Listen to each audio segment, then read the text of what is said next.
السلام عليكم ورحمة الله وبركاته. أعوذ بالله من الشيطان الرجيم. بسم الله الرحمن الرحيم. الحمد لله رب العالمين، والصلاة والسلام على أشرف الأنبياء والمرسلين سيدنا محمد وعلى آله وصحبه أجمعين. سبحانك لا علم لنا إلا ما علمتنا إنك أنت العليم الحكيم. ولا حول ولا قوة إلا بالله العلي العظيم.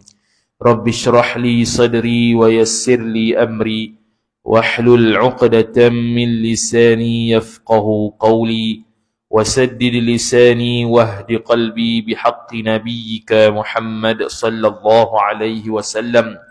اللهم أغننا بالعلم وزينا بالحلم وأكرمنا بالتقوى وجملنا بالعافية. نوينا التعلم والتعليم والتذكر والتذكير والنفع والانتفاع والإفادة والاستفادة والحث على التمسك بكتاب الله وسنة رسوله صلى الله عليه وسلم، ودعاء إلى الهدى والدلالة على الخير ابتغاء وجه الله مرضاته وقربه وثوابه سبحانه وتعالى. آمين يا رب العالمين. Kitab Pati Muniyatul Musalli, muka surat 12 baris atas sekali. Qala al-musannifu rahimahullahu ta'ala wa nafa'ana Allahu bi'ulumihi wa bi'ulumikum wa bi'ulumi masyayikhina fid darain amin ya rabbal alamin. Kata pengarang Asy-Syaikh Tuan Guru Haji Nik Abdullah Al-Jambui rahimahullahu ta'ala, tajuknya bertuah kita Tuhan suruh sembahyang. Bertuah ni baguslah. Bertuah ni bagus, perkara yang mendapat pahala asbab daripada Tuhan menyuruh kita sembahyang. Maka dia kata, tahulah kamu bahwasanya Tuhan suruh sembahyang 5 waktu. Suruh tu kat mana? Dalam Quran. Kalau Allah Ta'ala suruh dalam Quran, dia panggil apa? Kalau Allah Ta'ala suruh itu nisbah perkataan Allah sendiri, dia panggil Quran. Kalau Allah Ta'ala suruh melalui Nabi sallallahu alaihi wasallam, dia panggil hadis.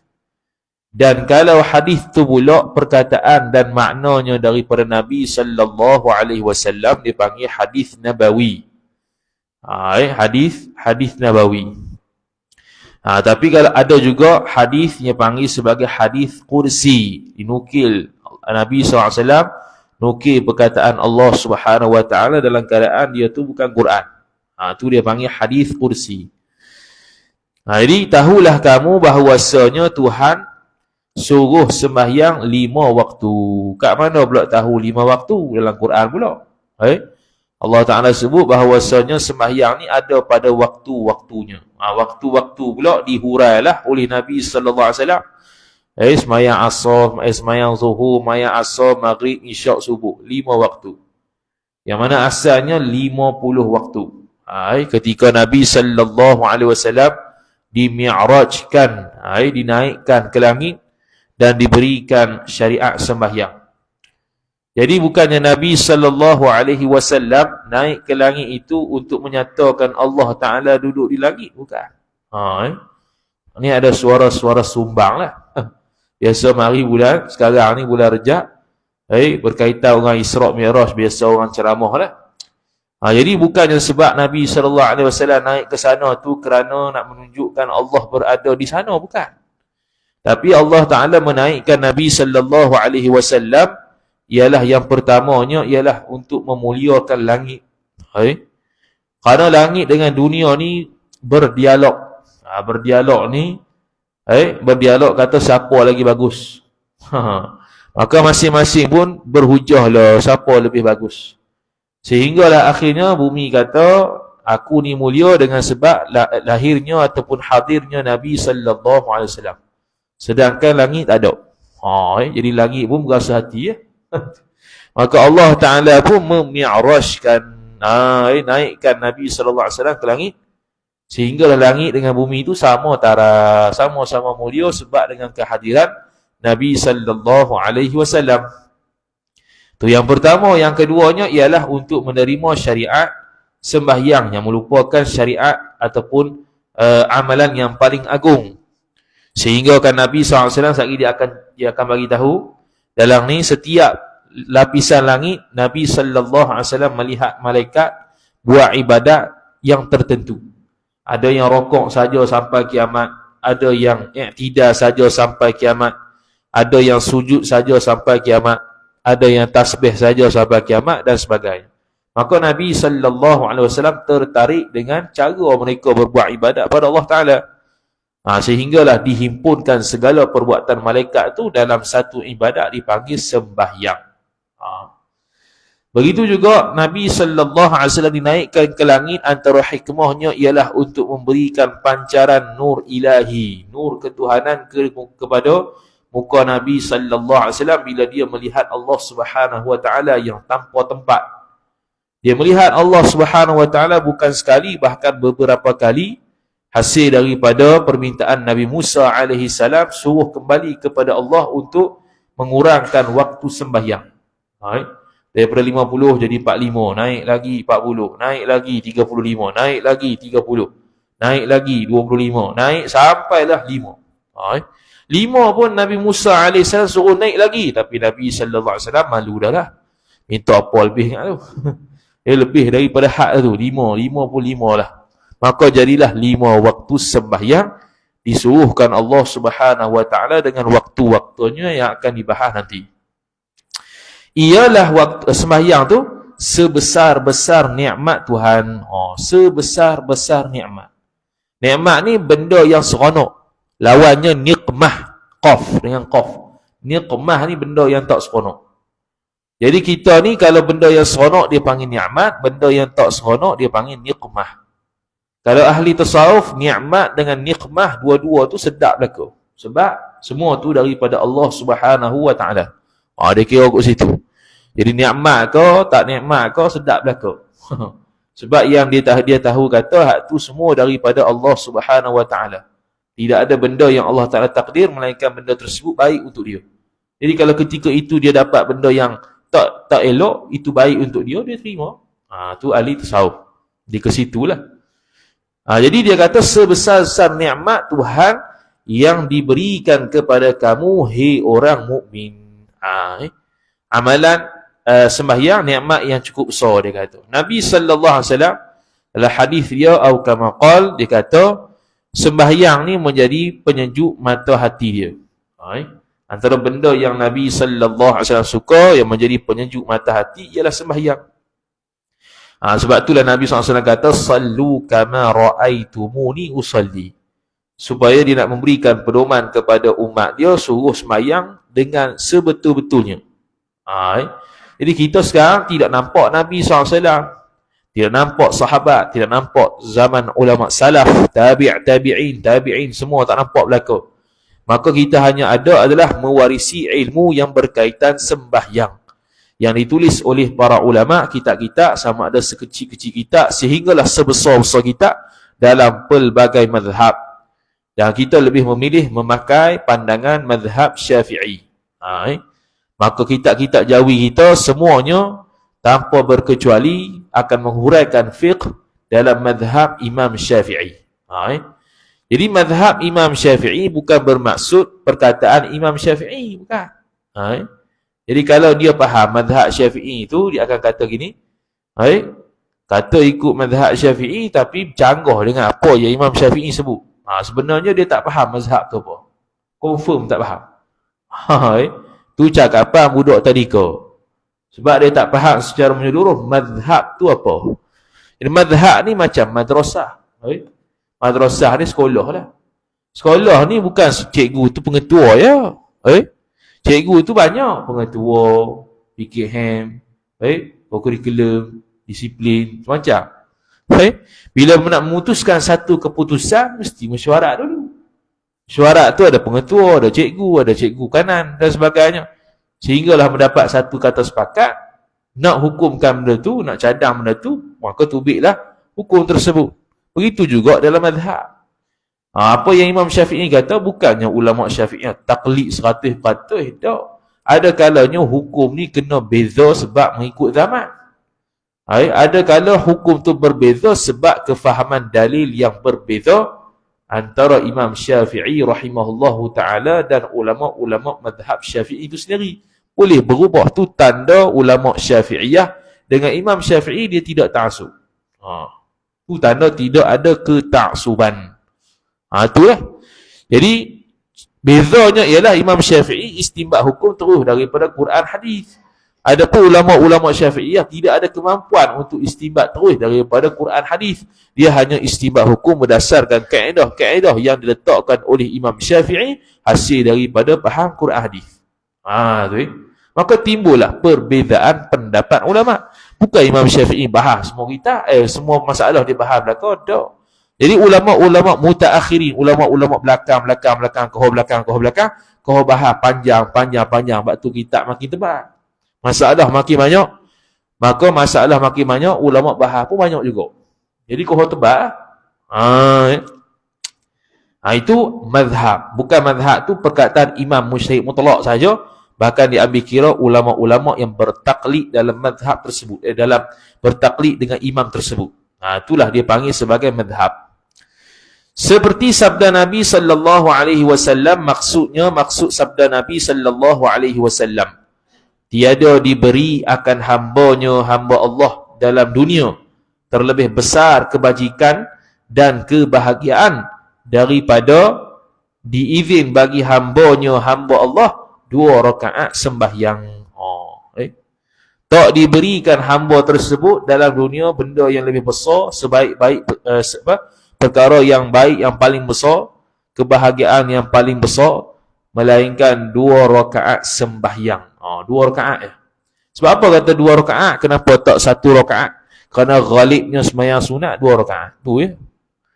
Tanpa menafikan ada yang 1 rakaat, iaitu sembahyang witir ataupun sembahyang sunat mutlak. Sembahyang sunat mutlak ada 1 rakaat. Bahkan sunat mutlak ni tak ada had. Mayanglah berjuta-juta rakaat pun tidak ada had. Witir ada had lah. Witir 11 rakaat. Duha khilaf ulama 8 rakaat pandangan mu'tamad, 12 rakaat pandangan dhaif. Sembahyang tarawih 20 rakaat. Kurang lagi diterima juga. Ada yang khilaf 36 rakaat. Itu mazhab Imam Malik. Jadi sekurang-kurangnya 2 rakaat. 2 rakaat ni dengan sempurna lah. Segala rukun-rukunnya, syarat sahnya, sunat-sunatnya, baru panggil bahagia. Ni sembahyang kau tak tenang. Sembahyang serabut. Makin masuk sembahyang makin serabut. Tu tak kena tu. Dia patut makin sembahyang makin bahagia, makin seronok. Tu Kerana ada padanya pada 2 rakaat sembahyang tu seperti tersebut ini. Apa tu? Iaitu tersebut ini tu. Fa fiha yahsulul khulwah ataupun khalwatu ma'ahu. Kerana di dalam sembahyang seolah-olah dapat khulwah dan bersekali serta Tuhan. Khulwah tu makna sekali ya. Khulwah ni asal dia khalwat itulah, berseorangan dengan seseorang. Tu khalwat asal dia. Jadi sekarang ni kalau kita sembahyang, kita sedang berkhalwat dengan Tuhan. Tak ada orang lain dah, kita dengan Allah sahaja. Hamba dengan Tuhan. Maqam ubudiyah dengan maqam ilahiyah. Maqam kehambaan dengan maqam ketuhanan. Jadi kita dengan Allah lah. Sebab tu tidak boleh dalam sembahyang tu melainkan 3 sahaja. Membaca Quran, doa dan zikir. 3 ni. Kalau dia cakap bahasa Arab, tapi qasak dia cakap, batal sembahyang. Walaupun dia tu orang Arab. Walaupun dia tu orang Arab. Dia cakap Arab. Cakap Arab tu belum tentu dia tu tak batal sembahyang. Bahkan batal kalau qasak cakap. Bukan doa, bukan zikir, bukan Quran. Batal. Apatah lagi kita ni kita ni hak cakap Melayu lagi batal lah tu. Tu tak ada apa lah tu. Cakap sengaja batal. Tu berkhulwah dengan Allah Subhanahu wa ta'ala. Tu dalam sembahyang. Walinfiradu bihi, dan dapat berasing diri daripada manusia dan bersekali dengannya dengan Allah. Bila kita berkhalwat dengan Allah, Bila kita sama satu dengan Allah Ta'ala, maka kita juga dalam masa yang sama akan mengasingkan diri daripada manusia. Mengasingkan diri daripada manusia ni ada juga dipanggil sebagai uzlah. Saya sedang beruzlah. Apa tu? Iaitu saya nak duduk seorang-seorang, tak mau ada orang lain ganggu. Itu uzlah. Ada sebahagian ulama yang akhir hidupnya memilih untuk uzlah daripada manusia. Antaranya Imam Al-Ghazali rahimahullahu ta'ala. Waktu dia tulis kitab tasawuf akhir-akhir tu, waktu dia beruzlah dah, tak mau dah campur dengan orang. Dia nak duduk seorang-seorang, nak relax tenang seorang-seorang. Tak mau campur dengan orang. Campur dengan orang ni, jadi kena ada banyak benda dah. Campur dengan orang ni, kalau buat benda yang tak kena juga. Kena buat baik pula. Lepas tu kalau cakap benda sia-sia, jadi tak ada manfaat pula. Apatah lagi cakap benda haram, dosa pula. Jadi, daripada buat benda begitu, baik berasingkan diri. Baik duduk seorang-seorang. Tu kalau kita sembahyang, maka kita dapat asingkan diri daripada manusia. Kemudian wal mujalasatu lahu, dan seolah-olah dapat kesedudukan bagi orang yang sembahyang dengannya, dengan orang tersebut. Ni kalau sembahyang berjemaah lah. Ataupun sembahyang tak berjemaah, tapi kita peseng sembahyang ni sama macam kategori orang-orang yang sembahyang. Mujalasah. Orang yang sama darjat macam orang sembahyang. Ataupun orang yang memang ada duduk bersama dengan orang-orang sembahyang bila kita sembahyang di tempat orang ramai, contoh masjid surau. Contoh sembahyang jemaah ke, sembahyang jemaah fardu ke, sembahyang jemaah sehari sunat tarawih ke. Jadi kita bila sembahyang tersebut, kita dapat al-mujalasah lahu. Kita dapat bersekedudukan, satu level, satu kategori bersama dengan orang-orang yang sembahyang. Sebab itu dalam sembahyang berjemaah 27 darjat tu, dalam 27 darjat itu ada ada benda, ada yang kita kongsi dengan orang lain. Antaranya khusyuk. Kata Syekh Ibn Hajar Al-Asqalani rahimahullahu ta'ala dalam Fathul Bari Syarah Sahih Al-Bukhari, antara benda yang kita dapat 27 darjat itu pahala khusyuk. Kemudian kalau seseorang tu tidak khusyuk, lagu mana? Maka dalam jemaah tu dia tengok mana yang orang khusyuk, dia dapat belaka. Seorang yang khusyuk, semua dapat belaka. Seorang saja khusyuk, semua dapat belaka. Kalau tak ada khusyuk langsung, semua tak khusyuk langsung, akan ditampung pahala khusyuk tu sebab dia sembahyang jemaah. Tu 27 darjat tu banyak benda. 27 darjat tu Syekh Ibn Hajar dia hurai satu-satu. Nombor 1 apa, nombor 2 apa, sampai 27. Antaranya mari masjid lah 27 tu. Mari masjid, datang awal masjid. Tu semua 27 belaka. Masuk dalam 27. Hak tu bukan qat'i, hak tu bukannya adalah hadis. Hak tu ulama cuba huraikan 27 tu apa. Tu ya. Tu mujalasah. Kemudian walin qita'u ilaih, dan memutus diri orang sembahyang daripada manusia dan menghadap kepadanya, kepada Allah Subhanahu wa ta'ala. Putus diri sebab bila kita sembahyang, kita tak akan cakap dengan manusia. Bila kita sembahyang takbir Allahu Akbar, dia panggil sebagai takbiratul ihram. Takbir yang mengharamkan benda halal sebelum takbir. Sebelum takbir dia boleh cakap, dia boleh makan. Tu dengan manusia. Bila takbir saja Allahu Akbar, maka dia boleh, dia haram bercakap, dia haram makan minum, dan dia haram buat perkara-perkara yang halal buat ketika sebelum takbir. Tu bila kita sembahyang, al-inqita'u ilaih. Wa fiha turfa'u an qulubihimul hujub. Wa fiha turfa'u an qulubihim al-hujubu. Al-hujubu bukan al-hujubah. Kalau baca turfa'u lah. Dia panggil naik fa'il. Diangkatkan akan hijab. Wal astaru. Itu. Dan dapat dalam sembahyang ini mengangkatkan daripada hati mereka itu manusia, akan dinding dan tabir yang terdinding antara manusia dengan Tuhan. Dia panggil hijab. Dalam sembahyang ni, hati, nisbah hati nisbah sembahyang batin. Sembahyang zahir tak main dah. Syarat sah ke, sunat ke, rukun ke, hak tu zahir. Kita sembahyang tu, hak tu zahir lah. Duk gerak anggota tu.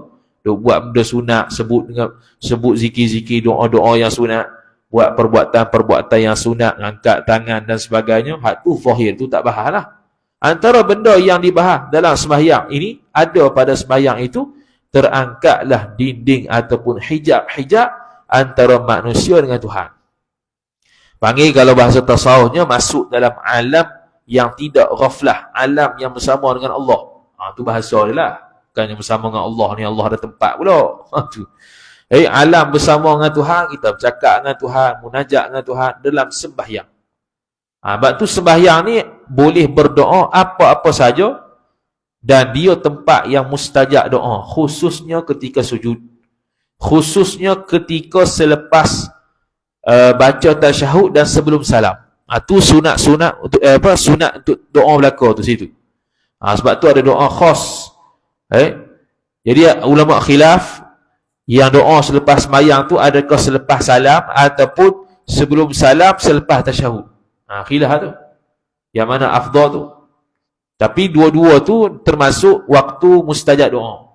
Sama ada selepas salam ataupun selepas tasyahud sebelum salam. Dua-dua tu tempat yang waktu yang mustajab doa belaka. Jadi sebab tu kita lepas bayang tu kita doa, sebab itu waktu yang mustajab doa. Tak tunggu Ramadan.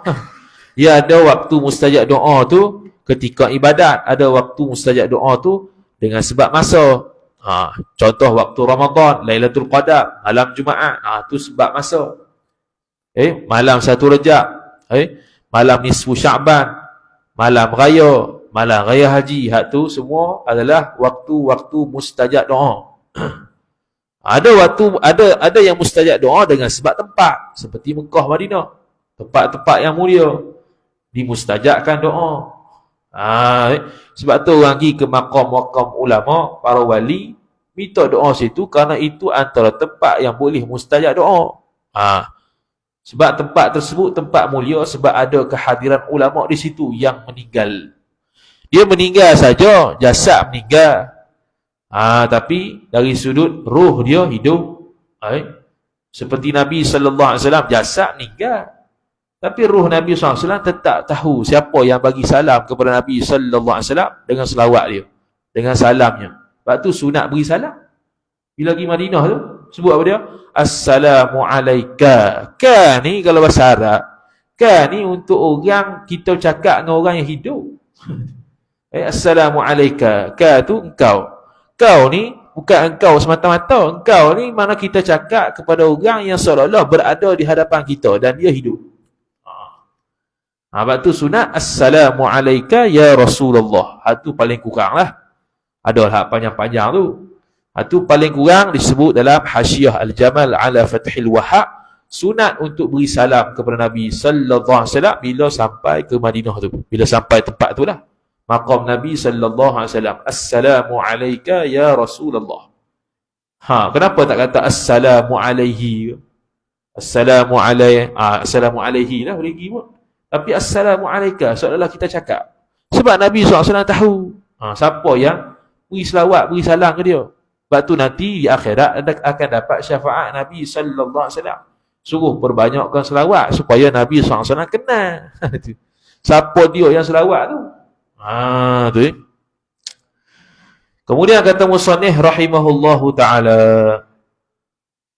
cuma dalam sembahyang tak boleh assalamualaikum. Nanti kita akan bahas dalam salam tu kena assalamualaikum. Kalau tak ada mim tak sah salam. Tu lain pula. Kemudian kata musannif rahimahullahu ta'ala, wa tujla fiha haqa'iqul asyrari, dan nyatalah di dalam sembahyang segala hakikat rahsia Tuhan yang tertutup. Hak ni tak semua dapat. Dia panggil tajalli lah. Ni biasa orang-orang tasawuf, wali-wali Allah Ta'ala yang dibukakan hijab mengenal Tuhan lebih daripada apa yang kita kenal. Jadi kenal Tuhan ni kita kata dulu dalam Durrus Tsamin ada dua peringkat. Pertamanya ma'rifatullah yang ammah, ma'rifatullah yang umum. Hak tu dengan belajar ilmu tauhid lah. Hak tu yang wajib fardu ain. Ada yang kedua pula, ma'rifatullah khassah. Ma'rifatullah yang hanya khusus kepada orang tertentu, itu tak wajib bagi setiap mukallaf. Bahkan itu wahbatullah, kurniaan Allah Subhanahu wa taala. Diberikan kepada orang tertentu mengenal Allah lebih daripada orang lain. Dengan zauqiyah, rasa. Ada orang yakin dengan Allah Ta'ala, yakin, tak kafir dengan Tuhan, tak ingkar ataupun tidak syak, tidak waswah, tidak zon terhadap kewujudan Tuhan, bahkan semua yakin belaka. Tapi tahap keyakinan tu berbeza-beza. Jadi orang yang sampai tahap dapat hati dia itu terbuka hijab daripada Allah Ta'ala, diberikan cahaya ilahi kepada dia dalam hati dia, maka dia semayang dalam keadaan dia semayang lain daripada orang lain. Dia semayang dalam keadaan dia kenal Allah Ta'ala lebih daripada orang lain, beza dengan orang semayang yang tak kenal Allah selebih macam dia. Jadi zauq, rasa nak semayang tu sedap. Lagi kau sedap. Sebab tu Nabi SAW tu, dia kata penyejuk mata hati dia tu semayang. Sebab dia semayang tu dia ingat Tuhan, sehingga kan fana, tak sedar diri kata dia tu tak sedar diri kata dia tu rakaat ke berapa. Tu asal-usul sujud sahwi, terlupa rakaat tu. Terlupa rakaat, tertambah rakaat. Sebab apa Nabi SAW boleh silap? Pertamanya silap tu sebab nak ajar kita lah ke mana. Yang keduanya, para ulama, Syekh Imam Bajuri rahimahullahu ta'ala, dia tanggung kata sebab Nabi SAW ketika dalam sembahyang, dia terlalu ingat Tuhan sehingga lupa rakaat. Kita lupa benda lain. Kita lupa rakaat juga, tapi bukan terlalu ingat Tuhan, terlalu ingat benda lain. Itu lain lah kita ni. Itu beza ya. Jadi di dalam sembahyang tu dibukakan hijab, rahsia-rahsia Tuhan yang tertutup. Hak ni tak semua orang dapat. Hak ni pun tak wajib dapat pun. Wa tusyriqu fiha al-anwaru, dan cemerlanglah dalam sembahyang segala cahaya nurnya, nur seorang, nur yang jenis batin, nur hati dia. Wajah dia lain daripada orang yang tak sembahyang, nampak bersih. Tu. Kalau orang tak sembahyang nampak gelap, nampak malak, nampak tak semangat. Itu kan. Tu cahaya yang diberikan oleh Allah Subhanahu wa taala. Kata Imam Bajuri rahimahullahu taala berkaitan dengan cahaya hati. Cahaya yang diberikan Allah Subhanahu wa taala dalam hati seseorang tu terbahagi kepada 3 puak. Pertamanya, tidak ada langsung cahaya. Tidak ada langsung cahaya diberikan oleh Allah Subhanahu wa taala, iaitu orang kafir. Orang kafir tak dapat cahaya langsung. Memang tak dapat gelak gelimat lah. Muka ke hati ke gelak gelimat habis. Khatamallahu ala qulubihim wa ala sam'ihim wa ala absarihim ghishawah. Kalau tengok dalam terjemahan dia kata patri. Patri ni memang habis tutup rapat. Tutup rapat pendengaran mereka, penglihatan mereka, hati mereka tutup habis rapat. Yang keduanya ialah orang yang mendapat cahaya daripada Allah Ta'ala separuh sahaja. Separuh sahaja. Iaitu orang Islam yang beramal tapi tak belajar. Orang Islam yang beramal tapi tak belajar. Malah belajar. Ngaji malah ngaji. Beramal hebat. Tapi mengaji malah. Separuh. Yang ketiga ialah orang yang dapat cahaya daripada Allah Ta'ala, nur dalam hati dia sepenuhnya, iaitu orang Islam yang beramal lagi pula dia itu belajar. Tu orang yang dapat cahaya daripada Allah Ta'ala sepenuhnya. Jadi orang yang belajar lagi pula beramal, lagi banyak pahala daripada orang yang belajar, orang yang tak belajar tapi beramal. Lagi banyak pahala dia tu. Kerana dia lebih faham tentang apa yang dia sedang buat. Kemudian kata musannif rahimahullahu ta'ala, wa fiha takunul munajat wal musafatu, dan di dalam sembahyang pula dapat munajat. Munajat ni kita mengadu kepada Allah Subhanahu wa ta'ala dan berbisik-bisik hamba. Berbisik-bisik ni berbisik-bisik lah. Kalau kitab Jawi dia tulis to. Berbisik-bisik apa pula berbisik? Itu berbisik lah. Kita cakap dalam sembahyang bukan cakap kuat, cakap slow. Dia panggil sir. Kalau sembahyang sir. Kalau disunatkan jahar, jahar lah, kuat. Kalau contoh maghrib isyak kuat, kecuali zikir-zikir slow pula. Subhana rabbiyal a'la tu slow, tak kuat. Yang kuatnya bacaan al-Fatihah, bacaan surah, ta'awudz pun slow dah. Iftitah pun slow dah. Lepas tu takbir, hak tu lah. Tak ada dah lain hak jahat. Kalau sembahyang jahat. Selain daripada tu banyaknya perlahan. Sebab itu berbisik-bisik dengan Tuhan. Iaitu mengadu munajat dengan Allah Ta'ala. Nisbah memuji Allah Ta'ala. Ataupun doa pada Allah Ta'ala. Dalam sembahyang kita tu ada zikir, ada doa. Kalau doa, contoh duduk antara dua sujud. Rabbighfirli warhamni wajburni warfa'ni warzuqni wahdini wa'afini wa'fu'anni. Banyak benda minta. Kalau kita tengok balik makna bacaan dalam sembahyang, banyak benda minta kat duduk antara dua sujud tu. Kalau yang zikir, yang rukuk dengan sujud, tu zikir. Subhana rabbiyal a'la dengan subhana rabbiyal azim. Tu zikir. Kalau tasyahud, tu ada selawat, tu ada pengakuan terhadap ketauhidan Allah Subhanahu wa taala. Tu kalau tasyahud. Lepas tu sebelum salam disudahi, sebelum salam tu dengan doa. Doa di situ mustajab. Kemudian barulah salam. Tu sembahyang bagi dalam sembahyang tu adanya tempat, adanya munajat dan berbisik-bisik hamba dengan Tuhannya, Tuhan seseorang, dan juga suka hatinya, hati seorang tu. Suka hati ni sepatutnya lah. Kalau orang munafik tak suka. Orang munafik kalau sembahyang, dia sembahyang dalam keadaan malas. Disebut dalam Quran, maka kita disunatkan untuk sembahyang dalam keadaan rajin. Disebut kita ni sunat untuk sembahyang dalam keadaan rajin, bukannya malas. Sebab nak beza dengan orang munafik sembahyang. Jadi kalau kita malas kat sembahyang, tak munafik, tapi ada ciri-ciri munafik. Gitu lah. Itu.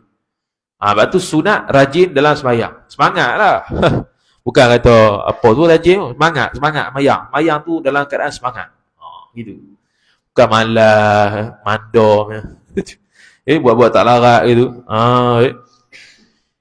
Kemudian kata musannif rahimahullahu ta'ala, wahya sillatun bainal abdi wa rabbih azza wa jalla. Banyak benda ni. Dan sembahyang juga dapat menghubung antara hamba dan Tuhan azza wa jalla. Ketika sembahyang. Ketika sembahyang. Cuma kita tak dengar suara Tuhan. Mana ada suara. Italah yang bercakap. Allah Ta'ala maha mendengar. Tidak ada satu pun dalam sembahyang ni kita berhenti. Kecuali dalam beberapa tempat saja kita diam. Kalau jadi makmum contohnya, tu diamlah ketika imam membaca Quran. Imam baca Al-Fatihah. Tu imam baca surah. Kita diamlah. Kecuali kalau kita dituntut baca doa iftitah ataupun baca Fatihah. Ketika kita mari, kita pun takbir. Allahu Akbar. Tu imam tengah baca Fatihah. Adakah kita tidak perlu baca doa iftitah ataupun perlu baca doa iftitah? Kata Imam Al-Bajuri rahimahullahu ta'ala, Syekh Muhammad Rambi dalam kitab An-Nihayah, Syekh Muhammad Al-Khatib Asy-Syabini rahimahullahu ta'ala dalam kitab Mughnil Muhtaj, kata sunat makmum baca doa iftitah walaupun imam tengah baca surah. Kerana ada sebagai orang mengajar kata, kalau kita mari lewat tu imam tengah baca Fatihah, kena stop baca doa iftitah. Tak stop. Stop ambil mana? Sunat baca doa iftitah. Cuma sunat segera akan baca. Sebab kita nak dengar bacaan Fatihah ataupun surah tu imam. Sunat segera baca. Sunat cepatkan.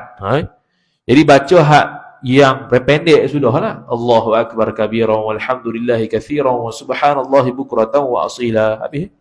Hak tu satu doa iftitah. Yang kita pergi tambah sampai wa ana minal muslimin tu, hak tu doa iftitah kedua. Dua iftitah lah situ. Iftitah ni banyak versi. Bukan satu saja, banyak. Cuma kita yang masyhurnya, hak yang kita baca tu lah, sampai wa ana minal muslimin. Daripada Allahu Akbar kabira. Allahu Akbar kabira sampai bukratan wa asila, tu satu iftitah. Kemudian wajah tu wajhil ladzi sampai wa ana minal muslimin, itu iftitah yang kedua. Cuma jaga-jaga. Bila baca doa iftitah yang kedua tu, jangan tukar pula. Wa ana minal muslimin, dia pergi baca wa ma ana minal muslimin. Habis cerita tu. Tu. Kenapa habis cerita pula? Kalau wa ma ana minal muslimin, aku ni bukan di kalangan orang Islam. Habis cerita kita. Lepas tu wa ma ana minal musyrikin, dia kata wa ana minal musyrikin. Aku sebahagian daripada orang musyrik. Sudah. Jadi kena baca tu, kena bagi elok lah situ, tinggal satu huruf, habis makna, punuh. Jadi itulah ketika kita sedang sembahyang, kita sedang ada pertalian Allah Ta'ala dengan hamba-Nya. Jadi ada tempat-tempat yang kita tidak ada satu tempat pun dalam sembahyang yang kita diam, melainkan beberapa tempat sahaja.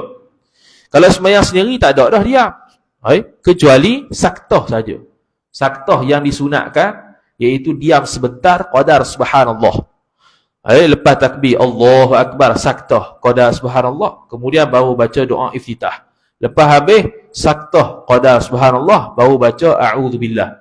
Kemudian saktah qadar subhanallah, baru baca bismillah. Kemudian sampailah waladhdallin, saktah qadar subhanallah, kemudian amin. Lepas amin, saktah qadar, kalau dia jadi tok imam tu, dia sunat saktah qadar Fatihah. Sunat saktah qadar Al-Fatihah. Lama sikit lah dia diam tu. Sebab tu jangan marah tok imam, dia lambat ni nak baca surah. Tak faham tu. Bukan tunggu orang baca. Dia diam qadar Fatihah. Qadar baca Fatihah, bukan diam tunggu orang baca, bukan. Habis tu tunggu orang baca habis, orang belakang duk tarannu habis kita bila nak baca surah. Tu. Qadar baca Fatihah.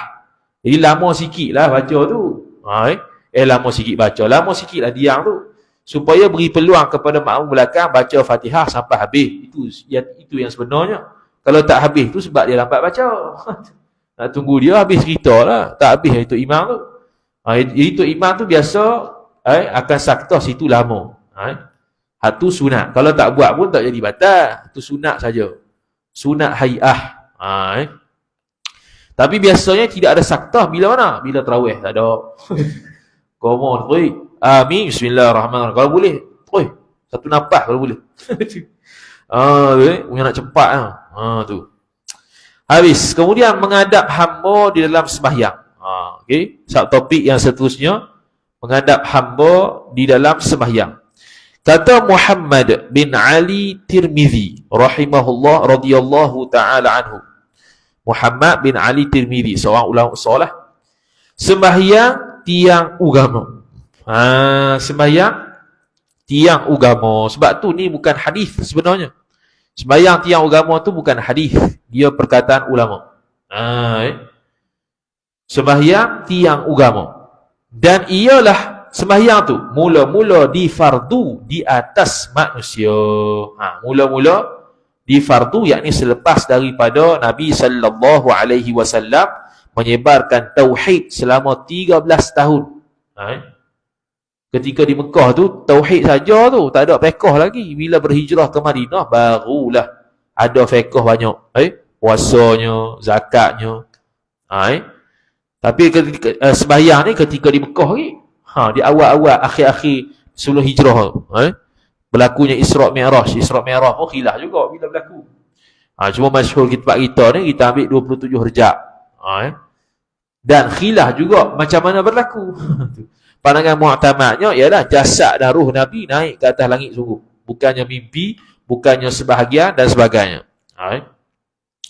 Jadi dia kata sembahyang tu tiang agama dan mula-mula benda yang difardukan ke atas manusia. Sebab apa diumpamakan tiang? Kerana agama tu kalau tidak ada tiang, yang mana tiang tu sembahyang, maka agama tersebut akan runtuh. Maksudnya ialah kalau amalan-amalan selain sembahyang yang kita buat sempurna, tiba-tiba sembahyang tidak sempurna, tak lengkap, amalan lain ditolak. Sembahyanglah awal-awal benda yang dihisap. Sembahyang tak lepas, puasa Ramadan tak lepas, sedekah tak lepas, zakat tak lepas, haji umrah tak lepas belakang. Tu. Sebab tu penting sembahyang. Dan bermula sembahyang tu berhadap Allah atas hamba Allah dengan beri rahmat. Bila ketika seorang hamba sembahyang, maka Allah Subhanahu wa taala sedang berhadapan dengan dia, iaitu dengan makna Allah Subhanahu wa taala memberi rahmat kepada dia. Rahmat Allah taala ni kita tak tahu apa dia tu. Rahmat tu umumlah. Rahmat Allah Subhanahu wa taala. Redha Allah Subhanahu wa taala. Biasa yang mendapat ada amalan yang untuk mendapat rahmat Allah Subhanahu wa taala. Dalam kitab Al-Iqna' Syarah Matan Abi Syuja', Syekh Muhammad Al-Khatib Asy-Syarbini rahimahullahu taala dinukil satu hadis Nabi sallallahu alaihi wasallam, siapa-siapa yang mendapat rahmat Allah taala pelihara sembahyang sunat 4 rakaat asar. 4 rakaat asar. Sembahyang sunat 4 rakaat asar. Sebelum asar tu lah 4 rakaat. Dia tak ada ba'diyah, dia panggil sunat asar. Sebab dia tidak ada ba'diyah, dia tak panggil qabliyah. Dan sembahyang sunat asar tu masuk waktu asar lah. Masuk waktu asar, maka terjadilah ataupun masuklah waktu sembahyang sunat asar. Sembahyang sunat asar tu habis sehingga masuk waktu maghrib. Jadi andai kata kalau kita tak dah nak sembahyang sunat asar tu, sebab kita mari lambat tu bila qomat dah, kita pun sembahyang dulu asar, lepas tu sembahyang sunat asar. Boleh. Tak haram ke? Oh, haram tu bukan haram sebenarnya, makruh tahrim.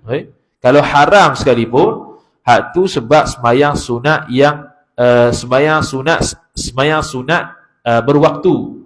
Sembahyang sunat berwaktu yang waktunya berlaku masuk waktunya itu adalah waktu asar, berakhirnya adalah waktu maghrib, maka kita boleh buat bila-bila sahaja.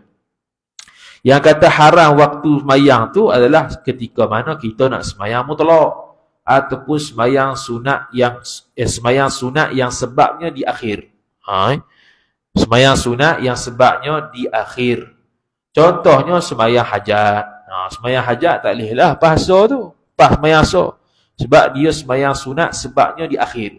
Apa maksud sebab di akhir tu? Iaitu kita sembahyang tu sembahyang apa? Sembahyang hajat. Hajat tu kita minta bila? Di akhir sembahyang.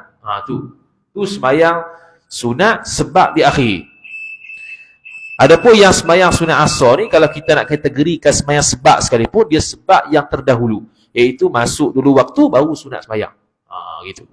Maka sembahyang sunat sebab terdahulu tidak ada masalah kalau sembahyang pada waktu-waktu tahrim. Wallahu ta'ala a'lam. A'udzu billahi minasyaitonir rajim. Bismillahirrahmanirrahim. Alhamdulillahi rabbil alamin wassalatu wassalamu ala asyrafil anbiya'i wal mursalin sayyidina Muhammadin wa ala alihi wa sahbihi ajma'in. Allahumma zidna ilma warzuqna fahma. Allahumma zidna ilma warzuqna fahma.